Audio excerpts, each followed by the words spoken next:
નવી નવી રેસીપીઓ જોવા માટે મારી ચેનલ હર્ષા કુકિંગ ગુજરાતીને સબસ્ક્રાઇબ કરો અને લાઈક પણ આપો. હર્ષા કુકિંગ ગુજરાતી ચેનલમાં આપનું સ્વાગત છે. આજે આપણે બનાવીશું બાજરાના લોટની રેસીપી. કડકડતી ઠંડીમાં બાજરાના લોટની વાનગીઓ ખૂબ સરસ લાગતી હોય છે. તો આજે આપણે બનાવીએ એક બાજરાના લોટની નવા પ્રકારની રેસીપી. તો ચાલો બનાવીએ આજની રેસીપી.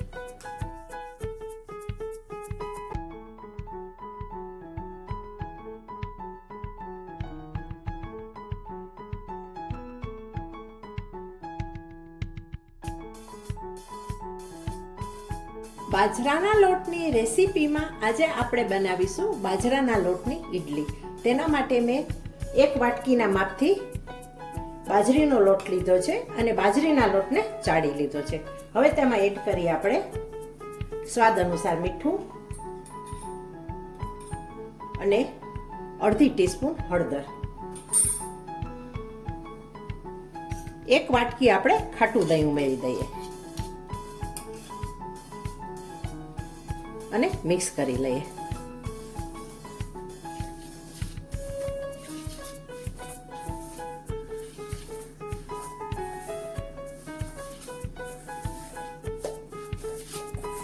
દહીં મિક્સ કર્યા પછી આપણે આ રીતે લોટમાં બધું ભેળવી દઈએ સારી રીતે.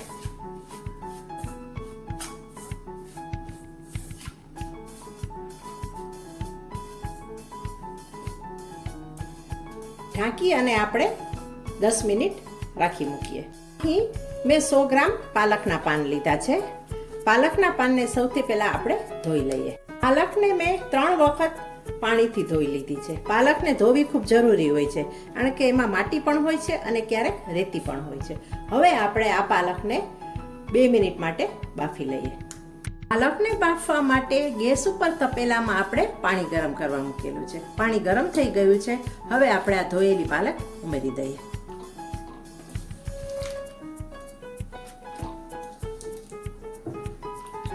પાણીની અંદર ડુબાડી દઈએ જેથી જલ્દી બફાઈ જાય.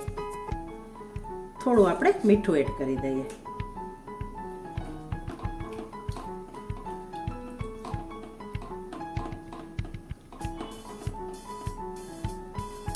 બે મિનિટમાં પાલક બફાઈ ગઈ છે, જોઈ શકાય છે. હવે આપણે ગેસને બંધ કરીએ અને પાલકના પાનને આપણે ઠંડા પાણીમાં એડ કરી અને મિક્સર જારમાં પીસી લઈએ. હવે આપણે બાજરાના દહીંવાળા મિશ્રણની અંદર પાલકની પ્યુરી ઉમેરી દઈએ અને તેને આપણે મિક્સ કરી લઈએ.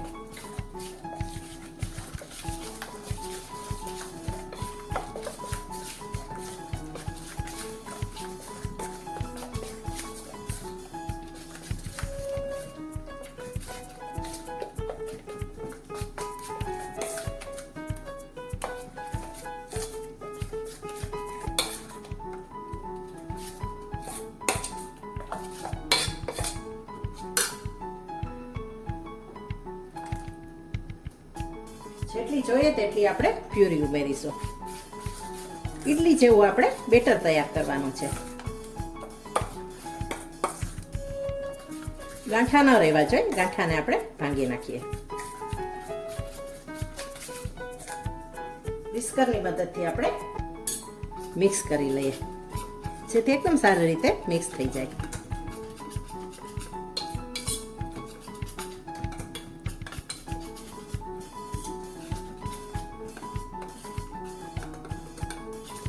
આ એક નવા પ્રકારની ઇડલી છે અને બાજરાના લોટનો પણ લાભ મળે આપણને. શિયાળો છે જેથી બાજરાના લોટની વાનગી ખાવી ખૂબ સારી લાગે. ઠંડીમાં ગમે આ બધી વસ્તુ ખાવી અને હેલ્થ માટે પણ ફાયદાકારક છે.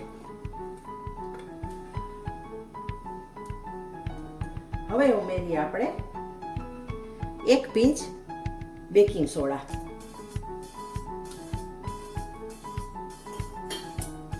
બેકિંગ સોડા ઉમેર્યા પછી હવે આપણે મિક્સ કરી લઈએ.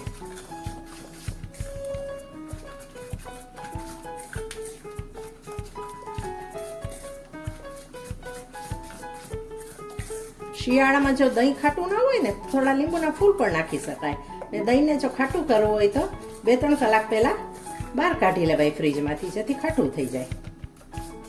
આપણે આપણે ખાલી દહીંથી જ કરેલું છે, ખટાશમાં બીજું કંઈ નથી એડ કર્યું અહીં, કારણ કે દહીં અહીં ખાટું હતું. બેટર રેડી છે. અહીં આપણે સ્ટીમર લીધું છે અને સ્ટીમરની નીચે આ રીતે તળિયે પાણી મૂકેલું છે અને તેની ઉપર આપણે આ ઇડલીનું સ્ટેન્ડ મૂક્યું છે. ઇડલીના સ્ટેન્ડને મેં તેલથી ગ્રીસ કરી લીધું છે. હવે આપણે બેટર ઉમેરી દઈએ.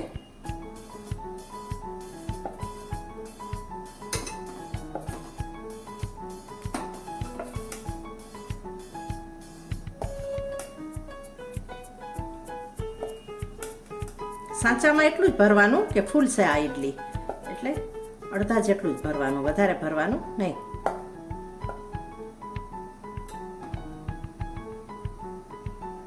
અને તેની ઉપર આપણે એડ કરીએ ટમેટાના પીસીસ. દેખાવ સરસ આવશે, સરસ લાગશે.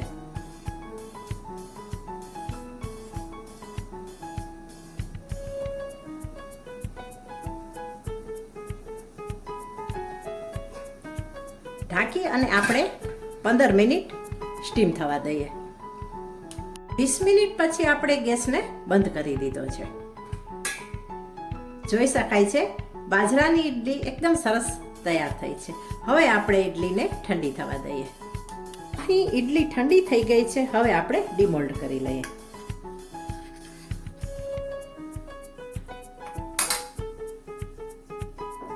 બધી ઇડલી આ રીતે આપણે કાઢી લઈએ.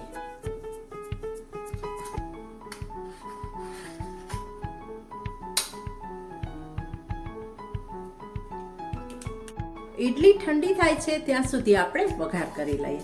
અહીં પેનમાં આપણે 1 ચમચો તેલ મૂકેલું છે. આ વઘાર આપણે ચટણી અને ઇડલી બંને માટે કરવાના છીએ. તેમાં એડ કરી દઈએ આપણે મગની દાળ અને ચણાની દાળ.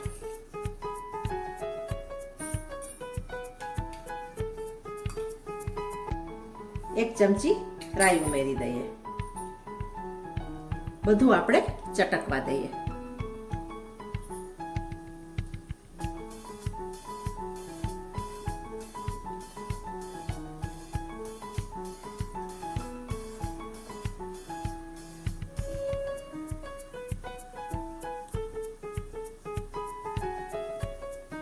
રાઈ અને દાળ ચટકી ગયા છે. હવે આપણે હિંગ એડ કરી દઈએ અને આપણે ગેસને બંધ કરી દઈએ. તૈયાર થઈ ગયો છે વઘાર. ઇડલીને થાળીમાં લઈ લીધા પછી હવે આપણે જે વઘાર છે તેને ઉપર આ રીતે ફેલાવી દઈએ.